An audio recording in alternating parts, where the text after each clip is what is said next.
We are here in the middle of the season talking with one of my favorite podcast guests. It's Coach Pat Sellers of Central. His team 13-9 right now, 7-2 in the NEC. So, Coach, welcome back to the podcast. Hey, thanks for having me. Hey, Good to so be back. yeah, so I know when we met in the preseason to start talking your team, you're pretty high on your team and what this team could be able to do this year. As the season's gone along, at what point did you realize that you really have the real deal here with your team and you're going to have a team that's able to compete, for the NEC here? Early on, we opened up with Rhode Island, and we played them pretty tough, and then they got us, beat us at the end. The transition defense wasn't great in that game. Quinnipiac next game, we were right there, had a chance to win down the stretch, and then we go to UMass, and UMass just blew the doors off of us. And I've said this all year. I saw Coach Martin at a tournament couple of weeks later, and I said, Coach, that game in the UMass game, the second half, I just felt helpless. We Yeah. just couldn't execute. We couldn't rebound. They just took it to us. So we had like 5 days off after that game, and basically we went to hand combat and practice, and we went all in on our defense, and we just pushed it, work, and that kind of turned us around defensively. Our guys really got locked in. We got so much better, and since that Manhattan that UMass game, we've been pretty good. And it started with our defense and our rebounding. Yeah, I mean, looking from that stretch there, you bounced back from that UMass game with two wins. You played BC close, played a Northeastern team close, beat a really good UMass Lowell team. You beat Fordham on the road, and then it was conference play. So, as you look through that non-conference schedule, how do you think it prepared you for NEC play that started, back at the beginning of January? Yeah, yeah. I mean, you play the big boys like the Rhode Islands, UMass, the Fordhams of the world. Those guys are big games for. They're bigger for us. They're bigger physical guys, and it just helped us. When you look at our game, the first beginning of the season, Rhode Island, Jordan Jones, that game was his first Division I game, and in the game he looked like a deer in the headlights. He didn't know what to do. He came to me after the game and said, "Coach, I apologize. I was just so caught up in the moment." And we have a different Jordan Jones now. He's in my opinion, he's a first team all league NEC guy. He's confident, he's strong, he's tough.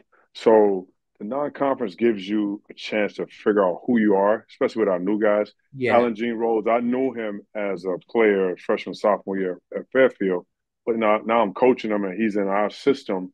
And from day one, he's been right on everything. He's been efficient, smart, excellent defender, help defender, talks to everybody, a leader. And then Trey Breland, had a really good stretch for us last year. And now he just emerged as like a guy. Now he was leading our league in 3-point field goal percentage for a long time, Yeah. shooting at over 40% from three. So the non-conference, it gives you a chance to figure out who you are. Yeah, it really does. And then your team, seemed to put things together, once NEC play really started there. What have been your thoughts on the conference so far in the play of this league this year? Yeah, it's like every league, but our league here, it's anybody can win it. We have a lot of really, really good coaches, um, great players in the league. It's a balanced league. Every night you're going to have to probably go up against a different style, so you have to prepare for a lot of different things. So that in itself is very hard as a coach because you're always working, and you're going to play against zone for 40 minutes one night. You can be playing against a team that presses the whole game, so you have to be prepared for a little bit of everything. So it really pushes our guys and it pushes us as coaches. But the league has been really strong this year. Merrimack's excellent team, Sacred Heart excellent team. Really good coaches. Lemoyne comes into the league from Division II, and they really shoot the ball. They shoot it great. They had 13 threes on us, and then they had another game a couple of weeks later with 18 threes. So these guys can really shoot the ball. So, you got to be prepared for a little bit of everything. Yeah. You mentioned Lemoyne, that was the first loss you had in conference play. Merrimack, Lemoyne you lost to, but by two, Merrimack by three. So you lose by a bucket in each of those. How do you keep the confidence up during this tough grinder of a conference schedule when you lose some of those close games? Yeah, I'm again, I say this all the time, and I'm a glass half full guy all the time, and I always see, we lost or whatever, and I always find the good things that we did, and I can Hmm. always accentuate those things to the guys and get those guys feeling good about themselves. So, our staff, we do a good job of like pumping these guys up. And then the one thing we talk about, we got us saying, and this is after that Manhattan game, after that UMass game, um, I said, fellas, the way we defended this week in practice, I slept great. So I said, I'm sleep. So now all the players, I'm sleeping good. Our defense. That's our motto. I'm sleeping good. So the guys have bought into it. And if we keep defending like we're doing, we always give ourselves a chance to be in the game. And that's what those two close losses, down the stretch, we did some really good things on the defensive end. So it gives us a chance. Yeah, as you go through this rebuilding process that you've been going through here at Central, I feel like getting over that hump and really starting to win some of those close games is always probably like the toughest part as you're getting close to that, coming over the line there. And this year, it seems like you guys, especially in conference play, have been able to pull out some of these close games. What do you think's been the biggest difference for your team from, maybe the past couple of years to where they are right now? We're older. And we got here a couple of years ago. We brought in 8 newcomers, so we Yeah. still have 4 of those guys. So those guys are juniors, so they're older, more mature. Then we get in Alan Jean Rose, who's a grad transfer. Jordan Jones is a senior with another COVID year left. Kellen Amos, a senior with a COVID year left. Trey Breland is a fifth-year player. So Mhm. we've got a lot of older guys, so that helps us a lot.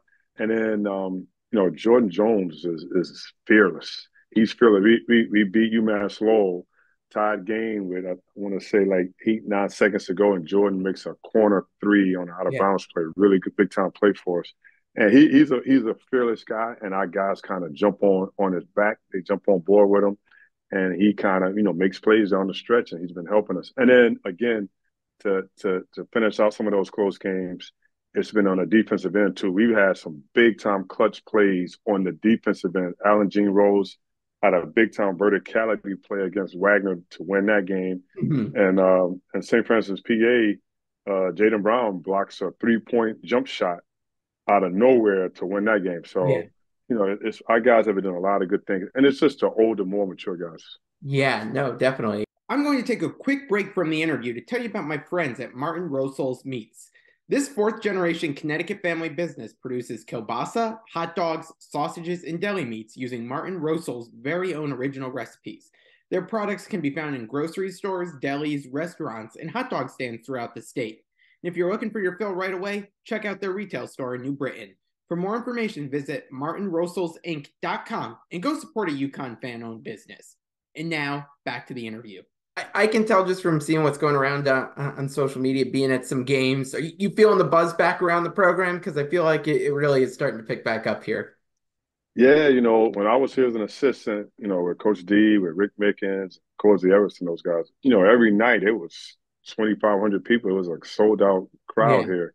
And we're creeping back toward it. I feel like Thursday we play Sacred Heart. I think we're gonna, Sacred Heart's gonna bring some people down. It's an hour away, and we're gonna yeah, have a big crowd, and students will be here. So I was saying to the team today, I think we're gonna have probably one of the biggest crowds that we've had since we've been here. This third year now. So it's a lot of energy, a lot of buzz. You can just feel it on campus. Like when you're walking through campus, the students are saying hello, and yeah. professors and people are emailing and former players. So it's been a lot of fun. We just gotta, again, as we say, keep defending and rebounding, and we can sleep good. Yeah. Thursday, you mentioned against Sacred Heart. I mean, I feel like that's a matchup that was designed when I put this podcast together 4 years ago with, focusing on all the different teams here in Connecticut. You got Sacred Heart, you got Central, both of you guys competing for an NEC title. How you feeling heading into that game? Yeah, again, Coach Latina and I are great friends. We worked together here as Yeah. assistants for 4 years. A lot of success there. And people say it's a rivalry, but a rivalry, they beat us 15 straight times. We haven't beaten Sacred Heart, and I think going on 9 years. Oh So wow. the only game that we won was a forfeit during the COVID. So so again, I told we talked to the team about it today. 15 straight times that we've lost to these guys. So it's going to be, I think, a highly competitive, energetic, great atmosphere. The guys are going to compete hard. They're a really really good offensive team. They have a big kid inside, Sobel, who's Yeah. a Division III transfer, who's a monster inside. So it's going to be a good game, and looking forward to it. And we're just going to have to hopefully we can defend, rebound, and then give ourselves, like I said all the time, give ourselves a chance to win at Yeah. the end. As you look down the stretch here, you got just a little under a month left in the regular season, which is crazy to say. I know as a head coach, you're always trying to find some tweaks here and there to get your team at its best and really peaking in February and March. So, what are a couple of things you're looking at to get out of your team this final stretch to have your team playing at its best? Well, we when you look at our stats, we do a lot of good things, but we're not shooting the ball from three well. Mhm. And we probably shoot more threes in practice than any team that I've coached. We shoot a ton of threes. We shoot form shooting. We do everything to try to shoot it better.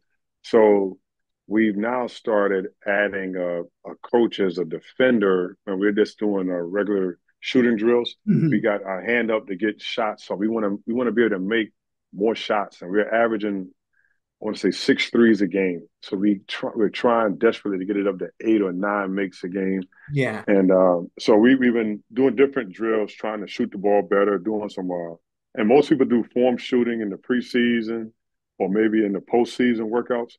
We're doing form shooting in the in season just to try to get our game up a little bit better from the perimeter. Yeah.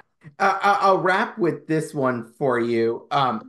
This time of year, you start to see the buzz around the bracketology and all that stuff, and Central's making its way into some of those. Is that something you pay any attention to, or that's still too far out there for you? No, I don't. Right now we're paying attention to Sacred Heart on Thursday, and that's it. We don't look past any.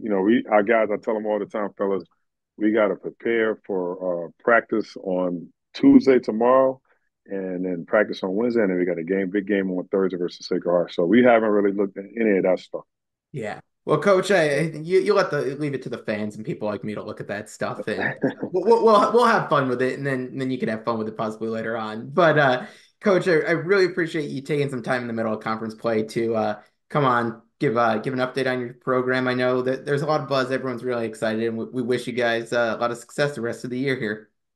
Thank you, Jared. I appreciate it, man. Thanks for having us, and hopefully we be talking down on the stretch. Yes, absolutely.